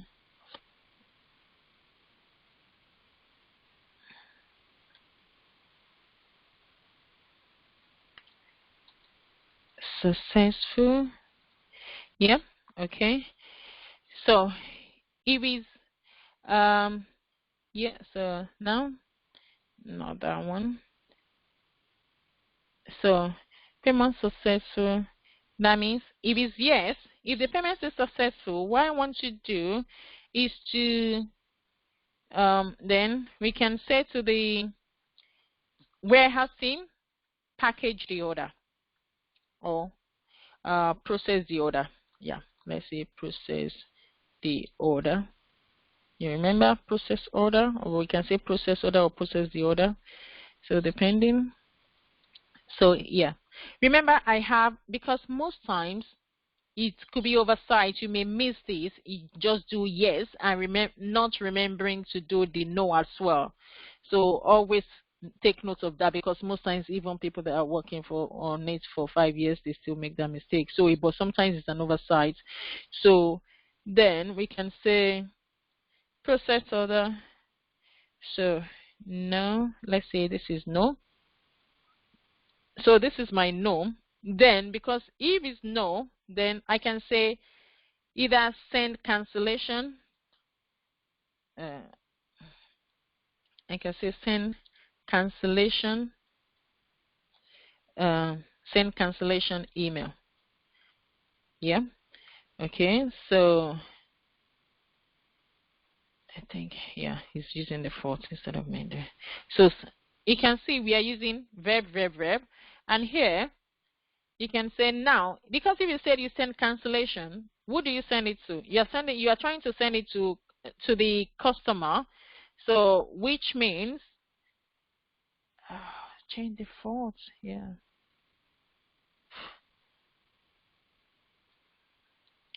So that means we are saying I can say receive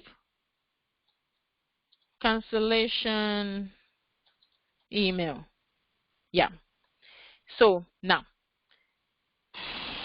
come on. So receive cancellation email. So that means if they receive the cancellation email, remember the rule. This cannot just stay here like this without going anywhere, because it's a rectangle box. It's an activity box. So that means the process could just end, because the customer may decide and say, oh, sorry, I'm not even interested again if you say my card did not go through. So I will just change through this with red. So there's possibility, that the process may end there. So let me reduce this as well. So you can see it's coming together. So now that's one option. And this is for no, because then it works. Then here, if the process the other, if the payment is successful, you are saying process the order, then this person process the order, then let's say send. Oh, why is this sending? I've changed the default. This one too is behaving. So now you've processed the order. We can say send to courier, to dispatch, or dispatch. Yeah. So either way. This box is really is this. So then I can say here. Then this one, this is the courier. Then deliver to customer, or deliver the goods, or deliver to customer. Yeah. So customer. Yeah. And yeah, let's make it looks. Yeah. Yeah.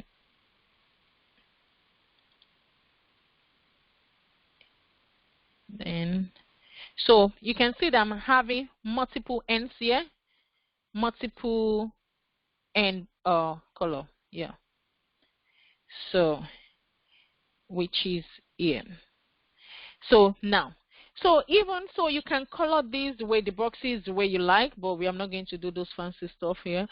So now, if I send this to a stakeholder, the person will be able to say, okay, I can easily walk through or walk the customer, the stakeholder through and say, the customer will place the order. This could be my assist and it could be my to be. So depending, but we are not going to talk into, we just want to understand the process. So we say, okay, the customer initiate the process, the customer place an order, and the customer, the finance team will process the payments, and they will check, is the payment successful? If it's yes, they process the order, or we can quickly look at the no.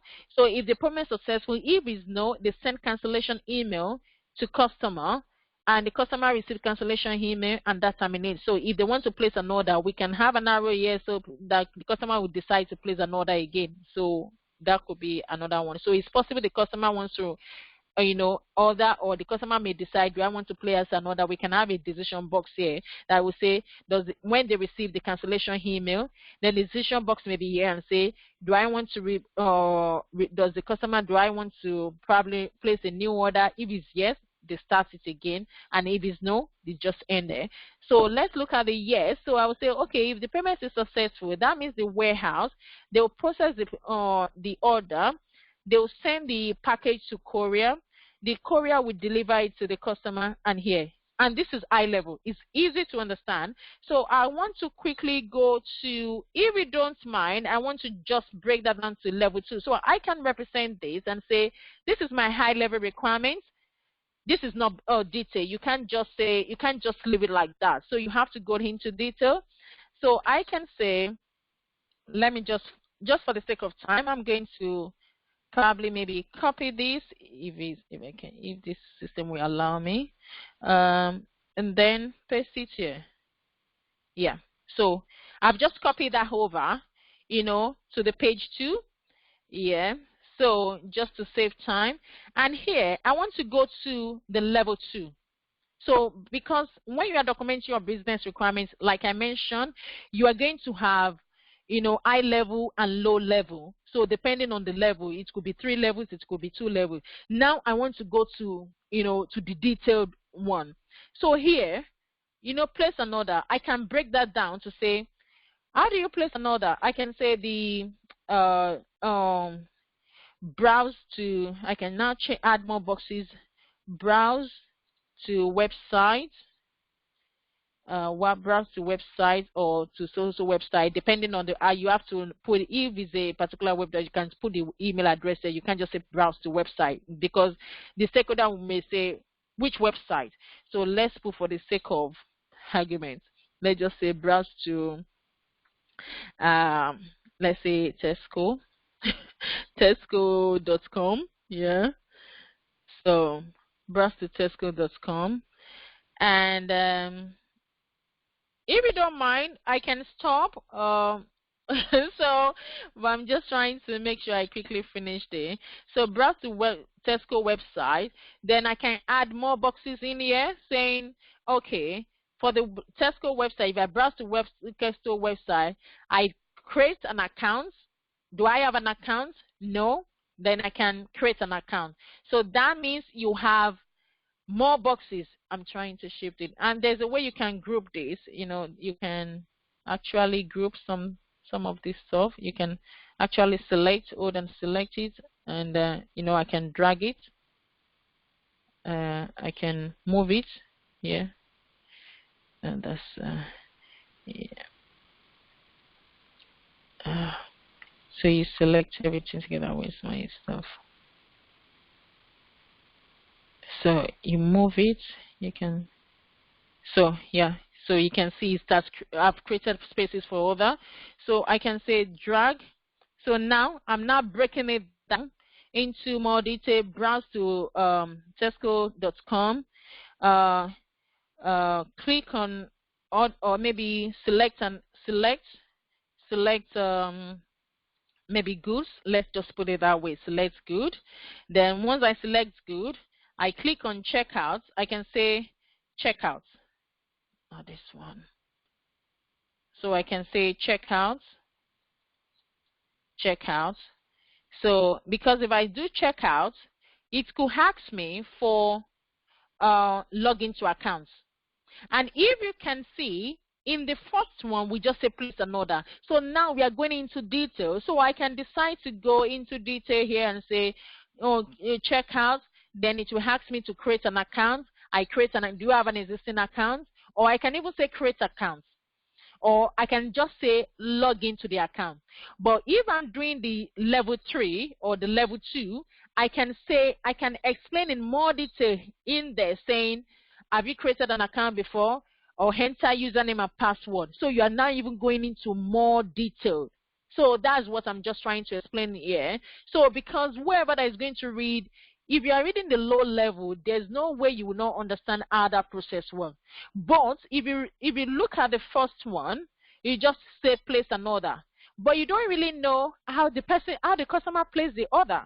But when you are doing the level 2, you can understand how the first customer placed the order. It's not by phone, it's by the website. So because I actually say browse to websites here.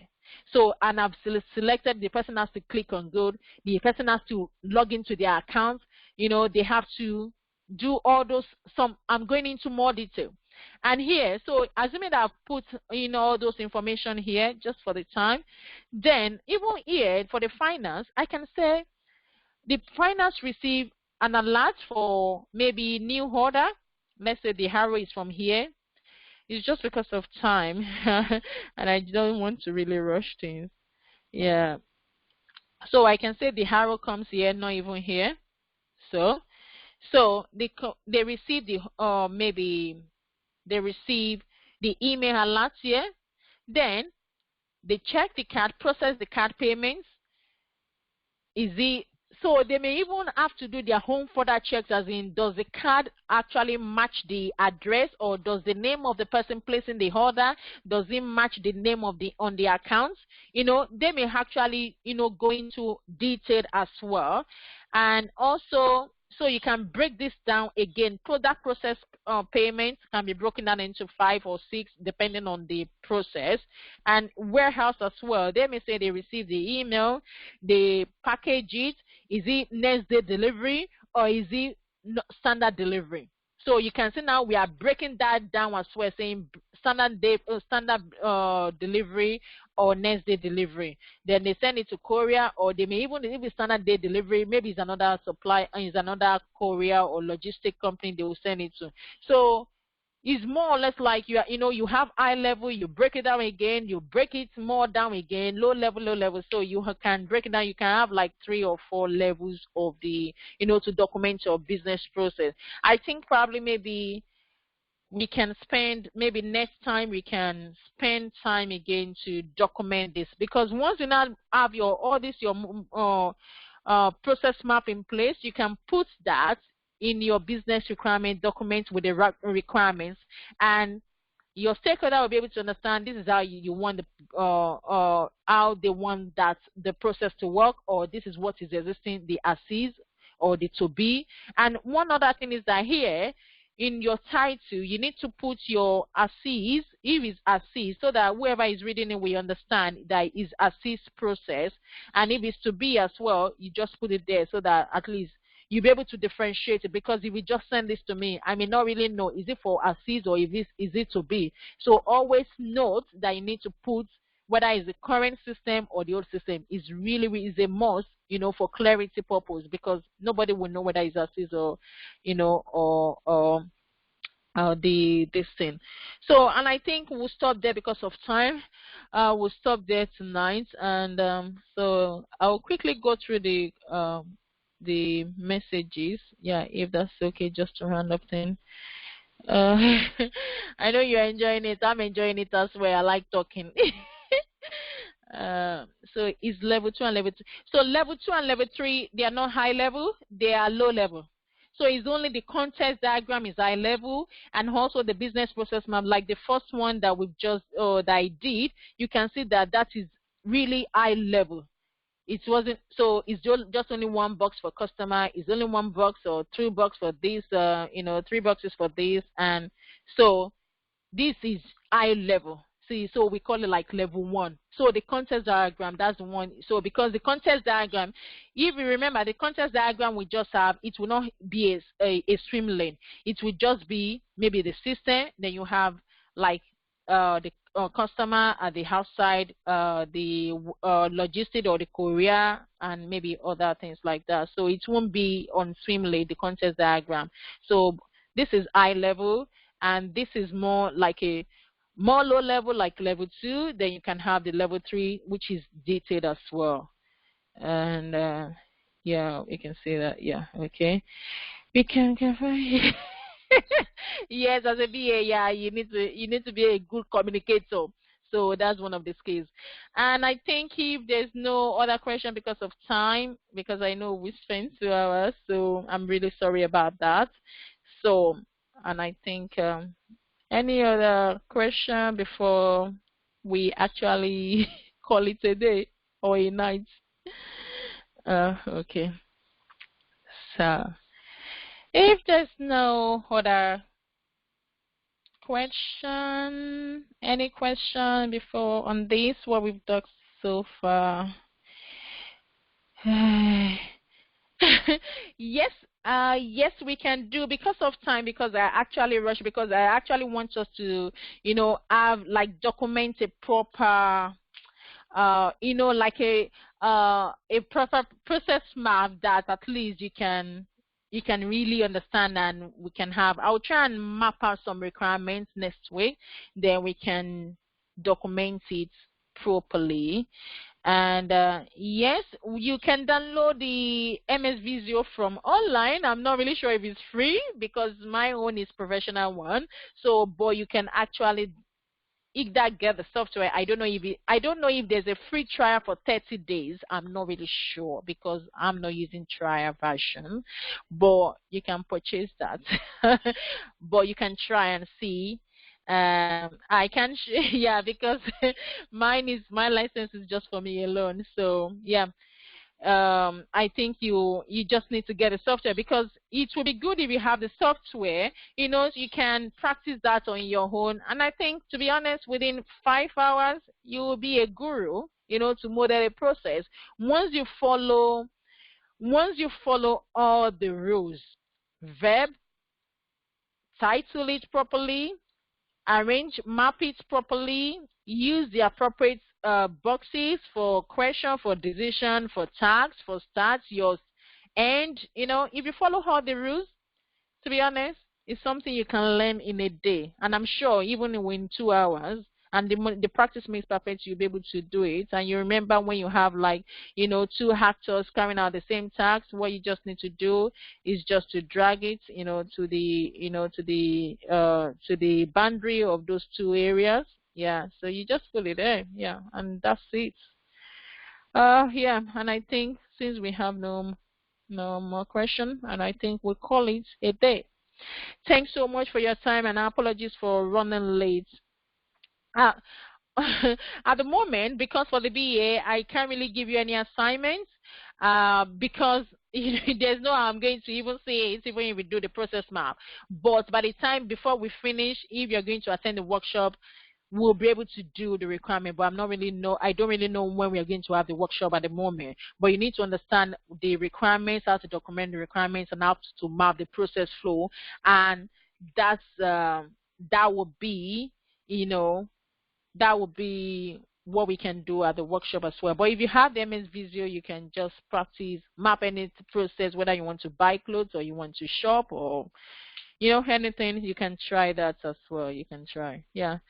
So thanks so much for your time. Yeah, I'm sure you'll be able to get a recording from our honorable coordinator. So yeah, the person will share it soon. So thanks so much for your time, and apologies for running late again. Thanks so much. Yeah, so I appreciate and hope to speak with you next week. Yeah, I guess. Thank you.